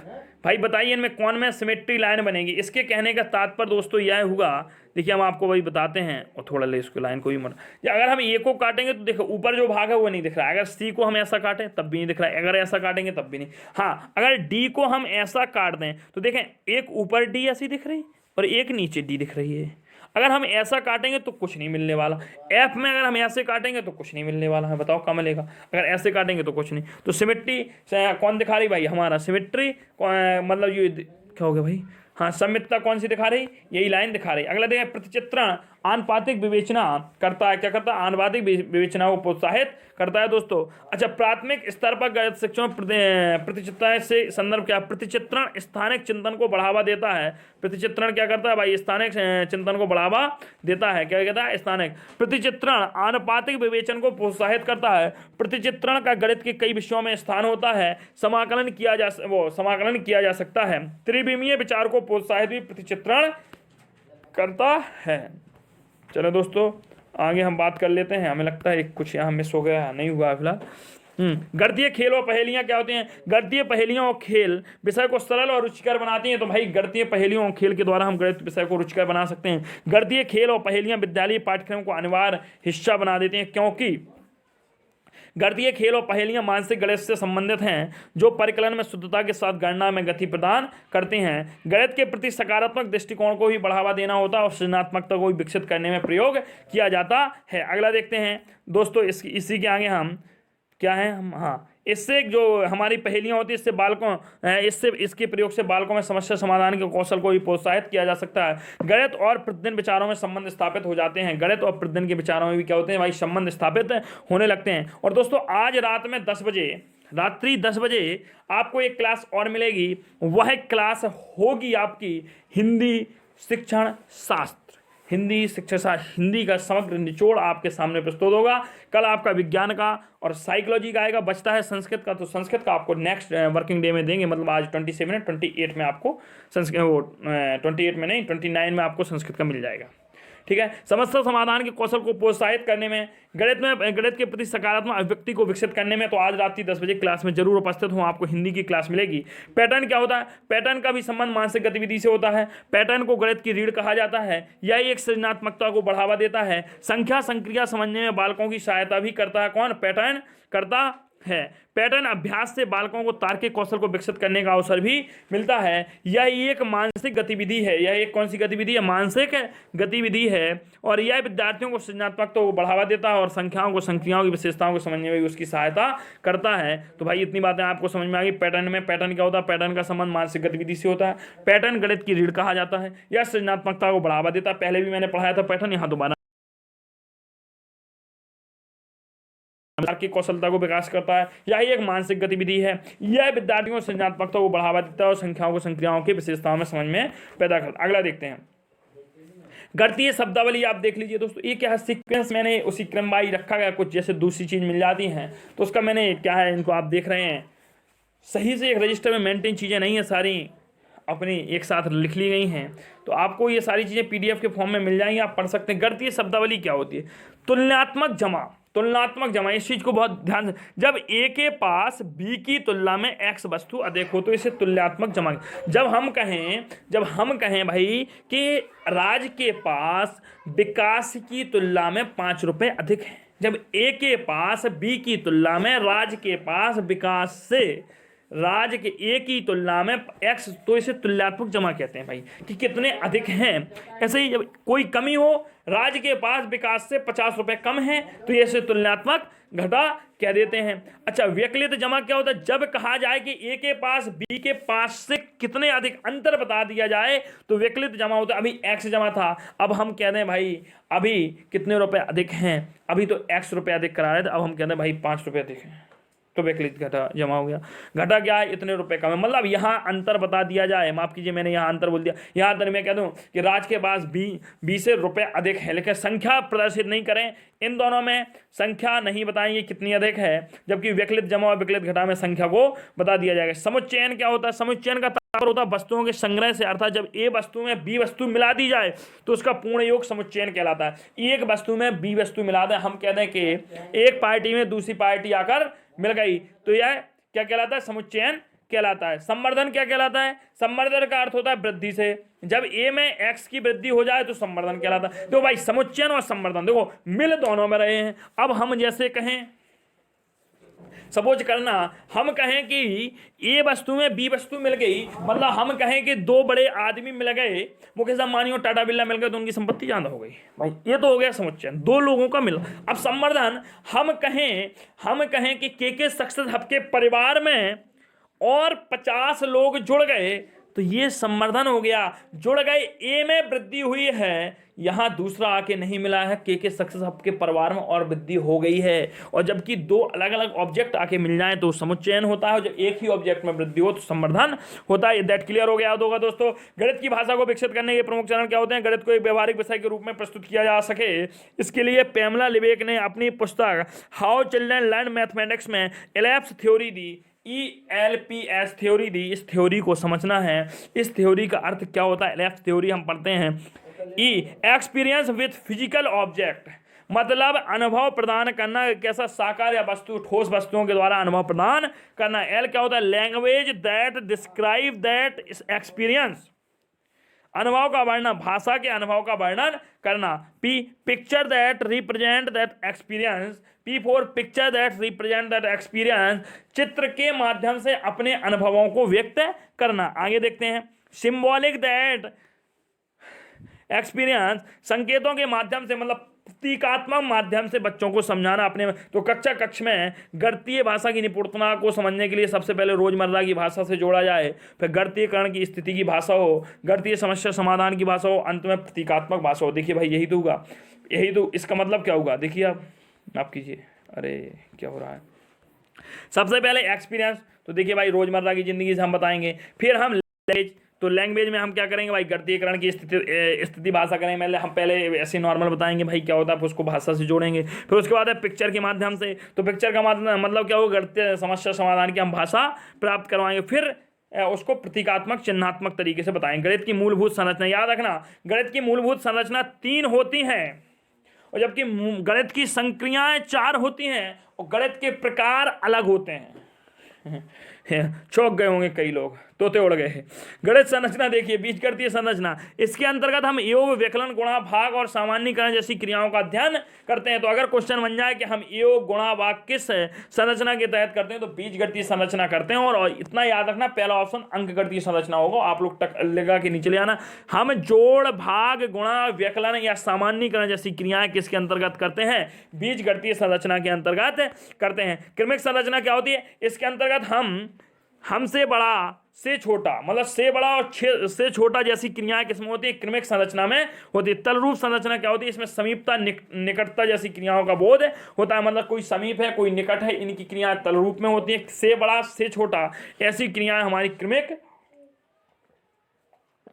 संरचना में होती हैं। दोस्तों आगे हम देखते हैं, गणितीय संरचना के 4 आधारभूत लक्षण होते हैं, योग, विकलन, गुणा और भाग। तो गणितीय संक्रिया कितनी होती हैं? 4 होती हैं। और गणितीय संरचना 3 होती हैं, बीजगणितीय संरचना, क्रमिक संरचना और तलरूप संरचना। गणितीय संरचना में देख लीजिए, बीजगणितीय संरचना में क्या होता है? योग, विकलन, गुणा, भाग होते हैं। क्रमिक संरचना में से बड़ा, से छोटा होता है, या तुलना कराना भी होता है। और तलरूप में समीपता और निकटता जैसी क्रियाओं का बोध होता है। अब एनसीएफ 2005 अंत चल रहा है दोस्तों। अगर आपको उचित लग रहा हो तो शेयर कर दीजिएगा। मैं आज बोलने वाला नहीं हूँ, आप कितने लोगों को करेंगे आपकी रिस्पॉन्सिबिलिटी। आज मैं देखता हूँ मेरे भाई बहन कितना करते हैं। एनसीएफ 2005 से, और ये पूरे पेपर के लिए भाई क्या ना करें, क्योंकि पूरा पेपर एनसीएफ पर ही आधारित हो। बड़े ध्यान से सुनना, मैं इनको 5 मिनट समझाऊंगा। क्या करें? पहले तो क्या करें, जब भी बच्चे को गणित पढ़ा रहे हो तो जो संकल्पनाएं दें वह वास्तविक जीवन से जोड़कर दें। आप जो भी चीज़ पढ़ाएं, चाहे वो आपका गणित हो, पर्यावरण हो, हिंदी हो, संस्कृत हो, साइकोलॉजी हो, कोई भी चीज़ पढ़ाएं, एनसीएफ स्पष्ट कहता है उसको वास्तविक जीवन से जोड़ के पढ़ाएं। ये 5 विषय के लिए मैंने बोल दिया। विद्यार्थियों को चर्चा में शामिल करें। हर विषय में, किसी भी विषय का एनसीएफ हो, आप एनसीएफ तो ये कही है ना भाई, वो हर विषय के संदर्भ में कुछ अलग अलग लाइनें कहता है, तो ये कॉमन लाइनें मैं बोल रहा हूं कि विद्यार्थियों को चर्चा में शामिल करें। पर्यावरण में तो उसमें बच्चों को सक्रिय बनाएं। आपको हिंदी सिखाना है तो उसमें सक्रिय बनाएं, संस्कृत सिखाना है तो उसमें सक्रिय बनाएं, विज्ञान सिखाना है तो उसमें सक्रिय सिखाएं, भूगोल सिखाना है तो उसमें सक्रिय। जब तक बच्चों को, विद्यार्थियों को चर्चा में शामिल नहीं करोगे, नहीं सीख पाएगा। विद्यार्थियों को चर्चा में शामिल करें। देखिए 2 बार मैंने लिख दिया, मैं भी बड़ा तगड़ा वाला हूं। हस्तचालकों का प्रयोग करें, मतलब ऐसा कुछ करें ताकि बच्चे शारीरिक रूप से सक्रिय रहे। खोजबीन उपागम का प्रयोग करें। भाई गणित के अंतर्गत आप ऐसी चीजों को सिखाएं जिससे खोजबीन हो। विज्ञान के अंदर तो नॉर्मली आप कह सकते हैं भाई बेटा ये ऐसा करके आना। पर्यावरण के अंदर आप कह सकते हैं अपने आसपास के पड़ोस में रहने वाले लोगों के बारे में पूछ के आओ, किसी जानवर के बारे में बता के आओ, पक्षियों से पूछो पहले कितने पक्षी दिखते थे अब नहीं दिखते। तो गणित में भी आप ऐसा कुछ करेंगे बच्चे खोजबीन की तरह अग्रसरित हो। यह करना है आपको। अभी ये भी बताएं क्या नहीं करना। विद्यार्थियों को उनके बाह्य अनुभव को कक्षा में रखने का अवसर दें और उनके तर्कणा को, मतलब भाई बच्चा जैसे कुछ सीख के आता हो, कहता सर जी मासा मासा, तो ऐसा नहीं उससे कहते चल बैठ तू नहीं बताएगा, नहीं ऐसे नहीं। उसके बाह्य अनुभव को आप सुने, उसकी बात को सुने कि आज उसने क्या सीखा। ये प्राथमिक स्तर वालों के लिए, हमारे कुछ स्टूडेंट हैं, हम मुस्कुरा रहे हैं कि हम लोगों के लिए, हर क्लास के लिए बाहरी वातावरण को सुनना चाहिए, लेकिन पढ़ाई से संबंधित है। उनकी तर्कणा को विकसित करें उनकी तरह। जब आप उनके बाहरी अनुभवों को जानेंगे, उन्होंने अपने बूढ़ों से क्या सीखा, पास पड़ोस से क्या सीखा, तो उनकी तर्कणा विकसित होगी। उनके साथ सहयोग करें। भाई साहब इतना याद रखें आप कि आपने यदि बच्चे का अनहित किया, तो CTET का क्वालिफाई करना आपका स्वप्न रह जाएगा। तो इसलिए सदैव याद रखें, बच्चा नेता है और आप उसके पिए हैं। बच्चा जो करना चाहता है उसे भाई करने दें। आप सिर्फ मार्गदर्शन बता सकते हैं, उपदेश नहीं। भाई बेटा ऐसा कर लो, बेटा आज ये करके आना। उसे करना है या नहीं करना, मन का मालिक है, राजा है, खुद का तुम का कर लोगे। ये CTET बोलता है। गुरु बुरा नहीं लगे, ऐसे ही मेरे पढ़ाने का अंदाज है कुछ। गणित की शिक्षा सबके लिए हो तथा सबके लिए सम्मान हो। हर संभव प्रयास करें कि सोच का गणितीकरण किया जा सके। भाई गणित की प्रकृति ही है, हमने बताया था संकीर्ण स्तर, गणित का सोचीकरण करना ही इसका मुख्य उद्देश्य है। फिर अलग अलग स्तर पे होते। तर्क संगत विचारों को प्रोत्साहित करना। भाई हमने क्या कहा, अभी कहा ना कि ऐसा नहीं कि बच्चा कुछ भी कह रहा है उसने, जो उसके अच्छे सुनना आपको सब है, वो कुछ भी कहता है, वो विषय वस्तु से जुड़ा हुआ हो या नहीं, सुनना सब है। लेकिन यदि वो विषय वस्तु से कुछ अच्छी चीजें कह रहा है, उनके विचारों को आप रिपीट करिए, उसको प्रोत्साहित। बहुत अच्छी बेटा, ये आपने बहुत अच्छा पॉइंट बोला, उस पर आप और बच्चों को, हाँ तो उसके अंदर जगह, अरे वाह मैं तो यहाँ अच्छा बोला, तो अगले दिन और तैयारी करके आ जाएगा। अब क्या नहीं करना, भाई देख लो समझ लो क्या नहीं करना। दिमाग में बैठा लो, क्या ना करें पेपर में। और एनसीएफ व्याख्या ना दें, अगर कोई ऑप्शन दिख रहा है कि बच्चे को व्याख्या के द्वारा समझाए तत्काल काट दें। निर्देश उपदेश, भाई बच्चे को टेलर ने बताया, वो खुद राजा, मैं पहले बोल चुका हूं, तो ना तो उसे उपदेश दें आप, ना निर्देश दें। अगर दोनों कार्य किए तो समझ लो वो तुम्हारे ऊपर खतरा बन जाएगा सीटीईटी में, और व्याध उत्पन्न कर देगा 120 प्लस लाने से। तो भैया बच्चा नेता है, क्या है, बच्चा है नेता, राजा, हीरो, तो उससे ना तो उसे निर्देश दें कि चल तू ये कार्य करने नहीं, बेटा उससे कहें बेटा आज ऐसे कार्य होने हैं, एक दोस्त की भांति बोले, निर्देश नहीं दे, आदेश, चलो ये ना उपदेश दें, भाई अब नेता बन गए, बाबा जी बाबाओं की संता, बेटा ऐसा नहीं करना चाहिए, शांति बनाए रखो। बच्चा गुस्सा हो जाएगा, बच्चा गुस्सा हो गया तो आपको सीटीईटी में नंबर नहीं मिलने वाले। मतलब आप बच्चे के प्रति सकारात्मक सोच रखें। परिभाषाओं सूत्रों को याद कराना, भाई बच्चे से आप प्राथमिक स्तर पर जूनियर से उससे नहीं गए, चल सूत्र करके आएगा तो ए प्लस बी का whole square, A square plus B square plus, ए बेटा आज तुम ए करके आओ, नहीं ये नहीं, भाई बच्चा मालिक है यार, उसे ये नहीं कहो, वो नहीं करेगा ना, उसे खेलना भी है घर पे जाके। तो परिभाषाओं सूत्रों को याद करने का भी आप ना कहें। बहुत सारे कार्यपत्रक, आपने हजारों काम दे दिए, भाई बच्चा नहीं करेगा, उसको उतना ही काम दें जिससे वो सीखे। काम देना चाहिए, गृह कार्य देना चाहिए, लेकिन गृह कार्य का उद्देश्य हो बच्चों की तार्किक क्षमता को बढ़ाना, बच्चों को परिवेश से जोड़ना, सामाजिकता से जोड़ना। हल्के फुल्के कार्य दें, आप उसे ऐसे कार्य ना दें कि बहुत सारे कार्यपत्रक दे दें। किसी भी प्रकार का भेदभाव धर्म, जाति, लिंग के आधार पर, होशियारी के आधार पर ना करें कि भाई कोई अच्छा बच्चा तो उससे ज़्यादा लगाव है, या कोई उच्च वर्ग का लड़का है या कोई निम्न वर्ग का तो उससे ज़्यादा लगा, नहीं भाई, SC ST जनरल OBC सब बच्चे बराबर हैं। धर्म चाहे हिंदू हो, मुस्लिम हो, सिख हो, ईसाई हो, कुछ भी हो, लड़का हो लड़की हो, हर के साथ एक समान व्यवहार होना चाहिए। बार बार शांति का वातावरण स्थापित कराना, नहीं, गलत।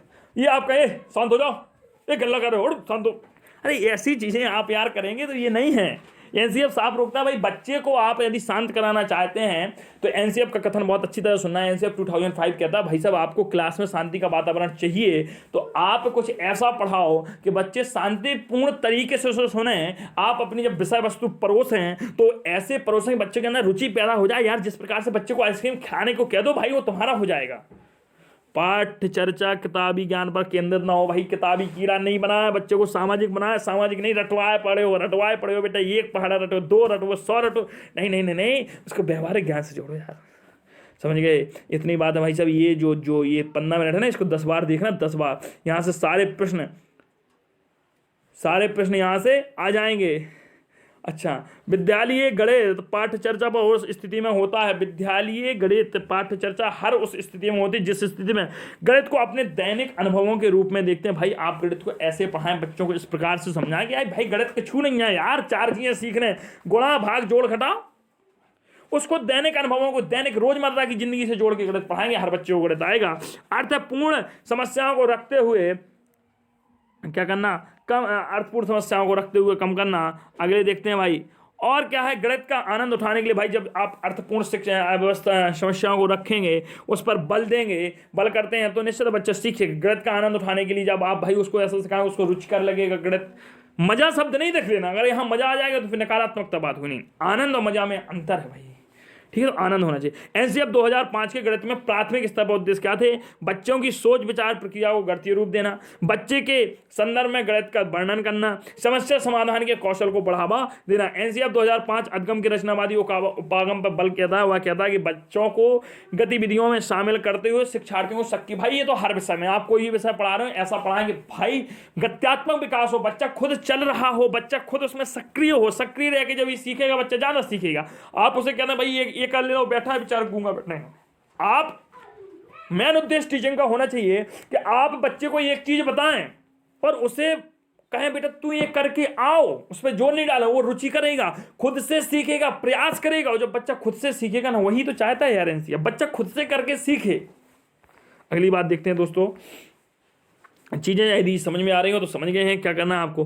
गणित विषय को रुचिकर बनाना और बालकों को गणित के लिए प्रेरित करना, इसमें क्या है, इसका क्या भाई, सकारात्मक दृष्टिकोण, प्रेरक कहानियां, आत्मविश्वास की भावना बढ़ाना, मनोरंजन क्रियाओं के माध्यम से शिक्षा देना, गणितीय खेल तथा पहेलियों के माध्यम से शिक्षा करना। भाई गणित को रुचिकर बनाने के लिए क्या है भाई, गणित के विकास के प्रति सकारात्मक दृष्टिकोण लाएं। आप कौन सा सकारात्मक दृष्टिकोण लाएं, प्रेरक कहानियां सुनाएं, आत्मविश्वास की भावना का विकास करें, मनोरंजन क्रियाओं के माध्यम से शिक्षा दें। भाई ऐसे बच्चों को सिखाएं, उसको मनोरंजन, मजा आए भाई, सीखने में भी तो मजा आना चाहिए। अच्छा जोड़ सिखाने तो उससे कहो बेटा 4 भालू थे, 3 बंदर थे, तो बताओ कुल कितने लोग हो गए। उसे बंदर भालू के बारे में कुछ कहानियां सुना, इंटरेस्टिंग लगे, तब बच्चा जोड़ सीख जाएगा तत्काल में।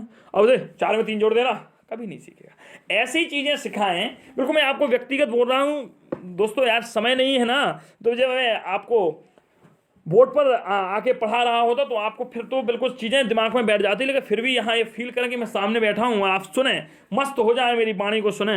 हालांकि इतनी मधुर नहीं है, फिर भी बहुत मधुर है। गणितीय खेल तथा पहेलियों के माध्यम से भी शिक्षा देनी चाहिए, इस मधुर चेहरे को देख लें। यहाँ देखो आ गया। अच्छा, हिंदू अरबी संख्या, ये मेरी देखो, जिसको भी अगर ज़्यादा डिटेल पढ़नी, NCERT और RT एक्ट पढ़ लेना, NCERT RT पढ़ लेना। और मेरे टोटल लगभग है, आप ये मान के चलो 3 घंटे के लेक्चर पढ़े हैं दोनों में, ऐसा पढ़ा है आपको सब याद हो जाएगा भाई साहब। फैक्ट भी है और विदाउट फैक्ट है। तो जिनको भी देखना पूरी डिटेल, जाएं प्लेलिस्ट खोलें, वहां डली है डिस्क्रिप्शन बॉक्स में, मैंने लिंक तो नहीं दी है फिलहाल। आप अंदर चैनल के जब जाएंगे तो प्लेलिस्ट बनी होगी। RTX पर्यावरण शिक्षा शास्त्र के अलावा गणित शिक्षा शास्त्र सारे लेक्चर मैं पढ़ाया हूँ, यहाँ तो रिवीजन करा रहा हूँ, आप देख सकते हैं। हिंदू अरबी संख्या, इसके बारे में पढ़ाया। भारतीय अंक प्रणाली को पश्चिम के देशों से हिंदू अरबी अंक प्रणाली के नाम से जाना जाता है, काहे कि ये हिंदू देश से अरब देश की ओर गई है। भारत से ये संख्या प्रणाली अरब देश की ओर गई है, इससे हिंदू अरब प्रणाली जाना।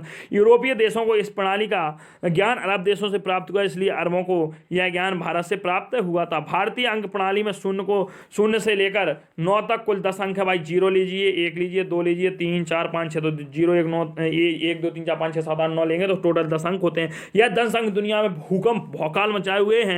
भारतीय अंक प्रणाली स्थानीय मान पर आधारित और दार्शनिक प्रणाली है। केवल 10 अंकों का प्रयोग से ही बड़ी से बड़ी संख्या का निर्माण किया जा सकता है, लिखी जा सकती है और कम स्थान घेरे, जबकि रोमन अंक प्रणाली में ऐसा नहीं है भाई। रोमन अंक प्रणाली सबने पढ़ी होगी। भारतीय अंक प्रणाली में गणितीय संख्याओं, योग, अंतर, स्पष्ट, गुणा, भाग, वर्गमूल करना बहुत सुविधाजनक है, जबकि रोमन अंक प्रणाली में यह संभव नहीं है। आगे हम बात करते हैं, इस अंक प्रणाली में अंक की स्थिति इस अंक का ज्ञान बताती है। अगला देखते हैं, यह योगात्मक एवं गुणात्मक प्रकृति का होता है। बाइनरी प्रयोग में आधार 2 की होती। चलें, रोमन अंक का प्रयोग आमतौर पर हिंदू अरबी जैसी संख्याओं में नहीं, सीखने में नहीं किया जा सकता। रोमन अंक स्थानीय मान का नियोजन नहीं करता है। Please like, share, subscribe and commitment करें। आगे हम देखते हैं दोस्तों, कुछ और रह गया था। हाँ, कक्ष में गणित की भाषा को विकसित करने के लिए अनुक्रमों का सही क्रम, पहले जैसे भाई गणित की शिक्षा आपको विकसित करना है तो क्या करना है, प्रतिदिन की भाषा, रोजमर्रा की भावना, समस्या की भाषा, उसको रोकें यहीं पे, समस्याओं को हल करने की भाषा, प्रतीकात्मक भाषा, क्या है प्रतीकात्मक, पहले सबसे पहले वृत्तन की भाषा या रोजमर्रा की भाषा को सिखाना चाहिए। समस्या की भाषा दूसरी, फिर समस्याओं को हल करने की भाषा, फिर प्रतीकात्मक, पहले प्रतिदिन की रोजमर्रा से जोड़ दें, फिर समस्या की भाषा, समस्या को हल करने की भाषा और प्रतीकात्मक भाषा। जैसे कि ये क्वेश्चन दिया है, एक दुकानदार 1 दर्जन पेंसिल की दर से खरीदता हुआ 4 पेंसिल को बताता है, तो बताइए भाई। तो सबसे पहले तो आप उसको भाई पेंसिल बताएं, भैया बेटा 1 दर्जन, तो 1 दर्जन में 12 वस्तुएं होती हैं। कितनी वस्तुएं होती हैं? 12 वस्तुएं होती हैं, ठीक है। और इसके बाद हुआ है, बताए भाई एक दर्जन पे मतलब 12 पेंसिल है, तुमने एक पेंसिल 2 रुपया ही खरीदी, तो 12 कितने ही खरीदेगा? तो आप 24 रुपए की खरीदेंगे। अभी सब देखते हैं तुम लोगों को भी हम 4 पेंसिल का विक्रय मूल्य निकालें। तो ये क्वेश्चन क्या, मतलब आपको समझाने के लिए। अच्छा, प्रमाणिक इकाइयां क्या हैं? प्रमाणिक इकाइयां क्या है? जैसे हम कहें किलोमीटर, हेक्टो, डेकामीटर। किलोमीटर से अगर हमें हेक्टो पर जाना है तो 10 से गुणा करेंगे, डेका पे जाना है तो 100 से करेंगे, मीटर पे जाना है तो 1000 से कर देंगे। अच्छा चलें, हम देखते हैं अभी यहाँ पे ये कुछ चीजें हैं, आपको यहाँ देखते हैं। 100 मिलीग्राम बराबर 1 सेंटीग्राम होता है। 100 सेंटीग्राम बराबर 1 डेसीग्राम। 100 डेसीग्राम बराबर 1 ग्राम। 10 ग्राम बराबर 1 डेकाग्राम। 10 डेकाग्राम बराबर 1 हेक्टोग्राम। 10 हेक्टोग्राम बराबर 1 किलोग्राम। और 10 किलोग्राम बराबर 100 किलोग्राम बराबर 1 क्विंटल, ठीक है। 10 क्विंटल बराबर 1 टन। 100 किलोग्राम बराबर 1 मीट्रिक टन। धारता देखिए भाई, 100 मिलीलीटर बराबर 1 सेंटीलीटर। 100 सेंटीलीटर बराबर 1 डेसीलीटर। 10 डेसीलीटर बराबर 1 लीटर। 10 डेकालीटर बराबर 1 हेक्टोलीटर। 10 हेक्टोमीटर बराबर 1 किलोमीटर। 1 लीटर 100 घन सेंटीमीटर। देख लीजिए भाई, इस चीज़ को बहुत अच्छी तरह देखिए। 1 लीटर बराबर 100 घन सेंटीमीटर और 1 लीटर बराबर इतने गैलन। ये आप हटा दीजिए, इन चीज़ों को कोई ज़रूरत नहीं है। बैरल गैलन आपके सिलेबस में नहीं आएंगे, फिर भी आप देख लीजिए। मेरे हिसाब 10 millilitre 1 centimetre, 10 centimetre 1 decimetre, 10 decimetre 1 metre, 10 metre 1 decametre, 10 decametre 1 hecto, 10 hecto 1 kilometre, 10 kilometre milli centi decigram, deca hecto kilogram. इस चीज़ को रख लीजिए आप, इन चीज़ों को रखें। 1 इंच में 2.5 सेंटीमीटर होते हैं, 1 मीटर होते हैं। 1 नाटिकल मील में 1.85 मीटर होते हैं। 1 फुल में 12 इंच होते हैं। 1 फुट में, ये देखिए भाई, फुट में 1 मीटर में 9 फलंग होते हैं। 1 गज में 3 फीट होते हैं। 1 फैदम में 9 फीट होते हैं। समय के देख लीजिए, 1 मिनट में 60 सेकंड, 1 घंटा में 60 मिनट, 3600 सेकंड, 1 में 1440 मिनट। और 86,400 सेकंड होते हैं। एक सप्ताह 7 दिन का, एक चंद्रमास 28 दिन या 29 दिन का होता है, एक सौरमास 30 दिन या 31 दिन का, एक सादा बस 13 चंद्रमास प्लस 1 दिन 12 सौरमास 365 दिन, और एक लीप बस 66 दिन का होता है। दोस्तों इन चीज़ों को आप सबको पढ़ के आएँ और इनको करके आएँ, ठीक है। यहाँ से आपको बहुत कुछ मिलेगा। और इतना याद रखें, आज रात को 10 बजे फिर पुनः क्लास होगी और मैं आपको क्लास में हिंदी शिक्षण शास्त्र लेके आऊँगा। सभी दोस्त हमारे जुड़ें, ज़्यादा से ज़्यादा लोगों से जुड़ें और क्लास को लाइक शेयर सब्सक्राइब करें, प्यार दें, अपना इतना स्नेह दें जिससे बना रहे। मेरी मेहनत सदैव आपके लिए। इस PDF को पाने के लिए मैं पुनः वही कहूँगा कि आप मुझे व्यक्तिगत मैसेज करें, आपको PDF दे दी जाएगी। बहुत बहुत धन्यवाद आज की क्लास ज्वाइन करने के लिए। यदि क्लास पसंद आई हो तो सबको शेयर जरूर कर दें। राम राम जी।